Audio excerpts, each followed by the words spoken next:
Corona মহামারীর ভয়াবহতা কমে গেলেও এর উৎপত্তি নিয়ে রহস্যের কুয়াশা এখনো কাটেনি। এই ভাইরাস কোনো প্রাণীর দেহ থেকে ছড়িয়েছে নাকি চীনের কোনো ল্যাব থেকে, তা নিয়ে চলমান বিতর্ক এখনো তুঙ্গে।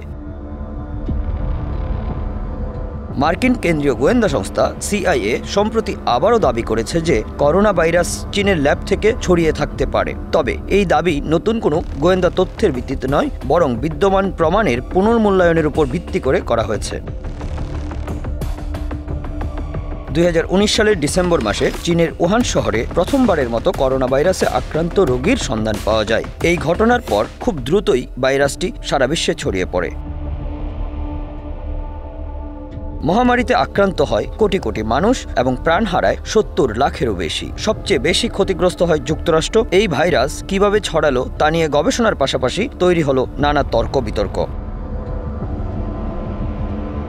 বার্তা সংস্থা রয়টার্স জানিয়েছে, সম্প্রতি CIA-র এক মুখপাত্র দাবি করেন করোনা ভাইরাস চীনের ল্যাব থেকে ছড়িয়ে থাকতে পারে। তবে তিনি স্বীকার করেন যে এই মূল্যায়ন কোনো গোয়েন্দা তথ্যের ভিত্তিতে নয়, বিদ্যমান তথ্য পুনর্মূল্যায়ন করেই এই সিদ্ধান্তে পৌঁছানো হয়েছে।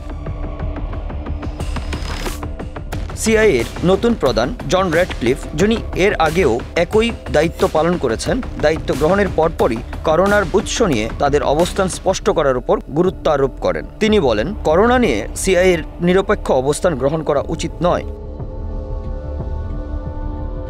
CIA-র দাবি অনুযায়ী উহানের ইনস্টিটিউট অফ ভাইরোলজি থেকে এই ভাইরাস ছড়িয়ে পড়ার সম্ভাবনা উড়িয়ে দেওয়া যায় না। উহানের মাংসের বাজার, যেখান থেকে প্রথম ভাইরাসটির উপস্থিতি শনাক্ত করা হয়েছিল, তা এই ল্যাব থেকে মাত্র 40 মিনিটের পথ। প্রাণী থেকে ভাইরাসের সংক্রমণের তত্ত্ব এখনও গুরুত্বের সঙ্গে বিবেচিত হচ্ছে। করোনার উৎস নিয়ে CIA-র মূল্যায়ন প্রকাশ পাওয়ার পর চীন তা অযৌক্তিক বলে অভিহিত করে। চীনা সংবাদ মাধ্যম CGTN এক প্রতিবেদনে জানায়, এ ধরনের অভিযোগ বৈজ্ঞানিক ভিত্তিহীন। ট্রাম্প প্রশাসন বারবার এই ভাইরাসকে চায়না ভাইরাস বলে অভিহিত করেছে। তাদের দাবি এই ভাইরাস চীনের ল্যাব থেকে ছড়িয়েছে। ট্রাম্পের অবস্থানের সঙ্গে জন র্যাডক্লিফও একমত। তবে CIA-র পক্ষ থেকে এখনও কোনো চূড়ান্ত সিদ্ধান্তে আসা হয়নি। Bangla affairs news desk.